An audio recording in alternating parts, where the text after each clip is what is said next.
Well, Jackie, we're well into day 2 of the Jubilee celebrations, just coming to an end now. The Queen is said to be fine, but have found her 2 balcony appearances here yesterday quite tiring. That's according to a guest who heard it from the Duchess of Cambridge at the service today. And as a result, it meant the Queen was unable to attend that service at St Paul's to celebrate her Platinum Jubilee. Actually, not the first time a monarch has not been able to attend a Jubilee service at St Paul's. Back in 1897, Queen Victoria, who you can see on the statue there behind me, was unable to attend her Diamond Jubilee and actually had to stay in the carriage outside St Paul's because her arthritis didn't allow her to climb up the steps.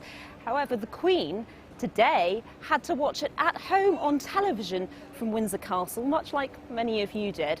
And perhaps she may have been thinking that no matter how carefully you rehearse these events, sometimes the unexpected does actually happen, particularly so in the case of her Prime Minister.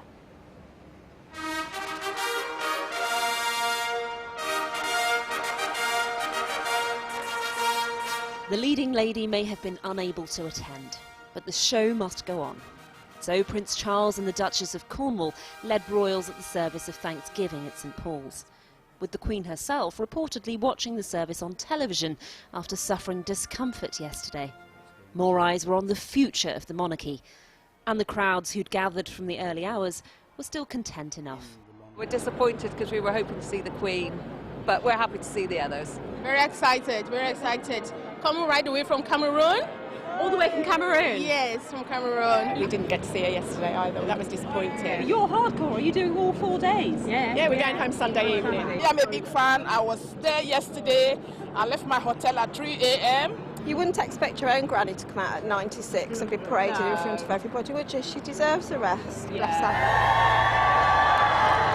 Phones out at the ready, royal watchers were keen to catch a glimpse of Harry and Meghan, publicly attending an official royal event since quitting the palace for the US nearly 2 years ago. They seemed to be maintaining a low profile. Some in the crowd were less keen on the Prime Minister and his wife. Boris Johnson was greeted with a few cheers, but also loud booing.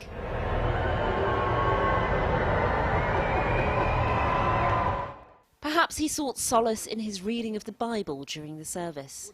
Let your gentleness be known to everyone. The Lord is near. Do not worry about anything. Prime Ministers past and present, politicians and dignitaries were all present. Another controversy was conveniently avoided, with Prince Andrew notably absent. Buckingham Palace said he had tested positive for COVID. The service included prayers and thanks for the Queen and her steadfastness. Bless our Sovereign Lady Queen Elizabeth and all who are in authority under her. And the Queen has seen so much change in the 70 years she's been on the throne. One of those changes is the role of the Church and the role that faith plays in people's lives. How do you reflect on that? Yes, I mean, the Queen has seen a huge amount of change over 70 years, but she has been our constant feature through that.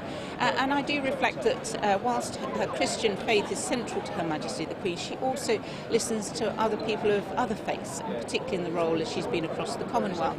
So I think she recognises that we do live in a multi-faith culture, which is important, and she's taken that to her heart. And so today's service will reflect that, and also will be there for people of no faith. And I think we learnt in the last 2 years that whilst people may not have a faith, faith still plays an important part for them. Young people representing countries where the Queen is head of state led an act of commitment. Will you protect and care for our environment? We don't see the monarchy as like the biggest thing for young people, but it's definitely there. You know, we're still looking at it and seeing what ideas we can take as young people to take on from that legacy. With 400 key workers attending, today's Jubilee event was religious and focused on public service. But the Platinum Jubilee offers a commercial boost too. These 4 days are a great celebration of Her Majesty's life, of her service. Let me be frank, they're great for our city. We estimate 2.6 million domestic tourists, international tourists coming back celebrating this fantastic Jubilee. And so a monarch was celebrated without being present, thus inventing a new tradition. A reminder that the Queen is part of an institution and others will now take centre stage more often. Well, with me now is Peaches Golding as Lord Lieutenant of Bristol. She's the Queen's representative in the city and the county, and she was at the service at St Paul's earlier today. I mean, a beautiful service, perhaps tinged with sadness that the Queen herself couldn't attend. Yes, we all know that if the Queen is suffering from some discomfort, whatever it may be, walking down the aisles, standing and sitting, walking upstairs, we don't want to aggravate that. We love seeing her on the balcony just yesterday, beaming and smiling. And I think most of us draw comfort from that she does look wonderful. She is interested, and it's a great thing to see. And the service today, trying to mark 70 years, an unprecedented reign. How do you think it encapsulated the last 7 decades? Well, of course, this is the anniversary of her coronation today, the 3rd of June, and it encapsulated each part of that service, touched on many important themes. So there was a theme of thankfulness that Her Majesty has had a long reign, and she has been wise and understanding throughout that. It focused on the family and the importance of family support. It talked about inspiration, diversity, and how it is we're more creative when we take all of those things on board. It talked about the environment. And there were points when we, as the audience, yes, either made a commitment, yes, we will do these things, or that our prayers would be answered. So it just drew us in, touched on all the key themes. I mean, on her 21st birthday, then a princess, she promised, "My whole life, whether it be long or short, shall be devoted to your service." Even the most ardent Republican wouldn't be able to question the fact that that is exactly what she has done. That is what she has done, and she has seen us through a great number of changes. Just think, there was the Second World War. There was the imperial, as she was then in that speech that you talk about at age 21. It was Imperial Britain. But she saw us through decolonization and the foundation of a Commonwealth, free and equal countries. That was part of today's service, how it is that we ask for peace, how it is we work together on common themes, how it is we support each other to make a better world. So she's seen that Commonwealth period. She has seen us through the Brexit period. She has just been steadfast. I mean, the Commonwealth has been presumably one of the biggest changes for her. We've seen recently Barbados remove the Queen as head of state, Jamaica expressing its intention to do the same thing. How do you think she feels about that? I think we have 54 countries that are in the Commonwealth. Not all of those is she head of state. She's head of state for about 14 of them. And we saw the young people there today in the clip that you just showed taking part in that service. I think that things change always, but what is a clear foundation about the Commonwealth is that there is common good, there is commonality that we can develop. There are many, many benefits for being in the Commonwealth. I have the pleasure of meeting Commonwealth students that come here for their master's and their doctorate degrees in the UK. And they find great value in that, not just in their studies, but the links they make across the Commonwealth and what they can take back to their own countries. But do you think her acceptance that the world has changed and must change is one of the reasons for her enduring appeal? Absolutely. We've seen lots of things change during her reign, and they are appealing. We have seen her taking up the digital world, you know, not just being able to have the tweets or the royal feed, but actually being able to convene. You know, she sees her ambassadors, she carries out some of her duties and her role by using that digital means. And of course, that means that we do still get to see her, whether we see her at events like today or not. You have met her a number of times because of your role. I mean, what would you say is her skill in navigating huge change, in reaching out across generations? She has a popularity that perhaps not all members of the royal family enjoy. What is it about her particularly? She's wonderful. When you talk to her, she looks at you, she listens to you, and she understands what people are saying. She doesn't necessarily talk back, but she does hear things that are going on. And because of the role, it puts her in many, many, many places, from other heads of state right down to ordinary people doing ordinary things and great things for their communities. So she has that breadth of knowledge, both here in the UK across the 4 nations, as well as Commonwealth. I mean, she's the most travelled person almost in the world. So her ability to hear and listen keeps her grounded, I think. Peaches Golding, thanks very much for coming in to talk to us today. Thank you. Well, now in Bedford, there's a special take on the Platinum Jubilee tonight with a performance of a Windrush anthem by the Pegasus Opera Company. They'll be on stage at a party in the city, and Anya Pop is there. Anya.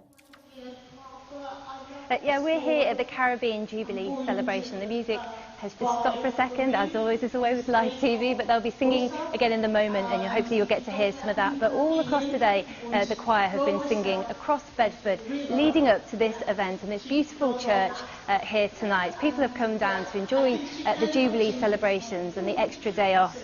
As one organiser put it, it's the first big national celebration that we've had in years. We spoke with people earlier about what the Jubilee means to them. Jubilee takes me back to when I was a little girl, and I remember we blocked off our street and we had a party outside, and I still remember this little frock dress that I was wearing that had little flowers on it, and I had my hair in pigtails. Do you know what the important event is? It's the Jubilee, the Queen's Platinum Jubilee. My mum, she had everything that was going, every bag, every hat, for every single Jubilee while she was here. What do you think she'd make of what you're doing today? She'd love this. I think she'd more want to join in, knowing her. Yeah. I feel like proud that she's been ruling the country longer than I have even lived.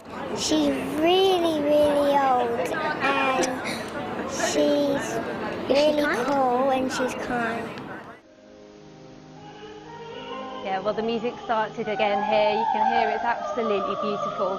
One of the pieces that they're going to be playing tonight is a piece written last year for Windrush Day. Some of the people we spoke to here today spoke of a conflict that they feel celebrating the Jubilee and the royal family, when the royal family are the figurative head of the British state, a state behind the Windrush scandal and many other wrongs against the Caribbean community. The difficulty is in, for me personally, is in kind of trying to find really what that all means now, you know, in sort of this day and age, what that really means for me. And so I think it's really great that the choir are doing these kind of performances in relation to Windrush and sort of making it something, I suppose, about them in a way. My parents came over here being told they were British citizens, to next minute being told they're British citizens without a visa, with different slant on it, and then to know that the nationality law of 1948 actually wasn't meant for my parents, it wasn't meant for people of colour. That's quite disappointing. I think, we've got to recognise that we are a multicultural society, yes, Jamaica's got their independence, but back in Jamaica, from my mum and dad's era, that's what they were taught, English history. So England is already part of us. This concert will go on now for the next half an hour, but throughout the weekend across the UK, there will be many celebrations like this. Back to you. Anya, thanks very much.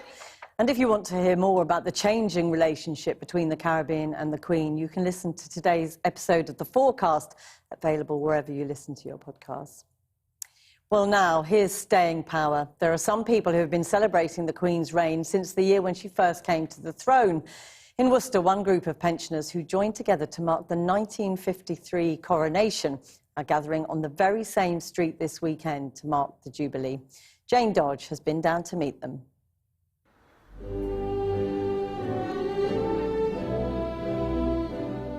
The bunting is out in Pinkett Street. It often is. When it comes to royal street parties, they don't get more enthusiastic than the residents who live here. They were dancing in the street for the Silver Jubilee while rows of children waited to be fed. It was fancy dress for the Golden Jubilee, but this tradition goes way back. This was the street party for the Queen's coronation back in 1953. And these 6 residents were all there.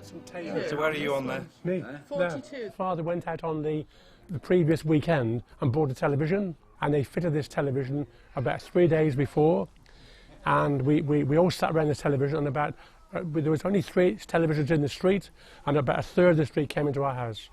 Why was it important to have a television on that day? Because of Christmas seeing the Queen. Tens of thousands had waited patiently to cheer Her Majesty with her husband at her side. Oh, they were very excited that they could get lots of the street together because rationing had finished. I know my parents and my auntie, who organised the 1953 party, they both looked up to the royal family and respected them. God bless her.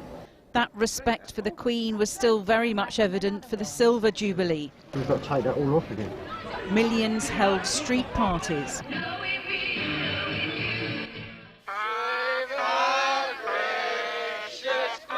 Even teenagers got into the spirit.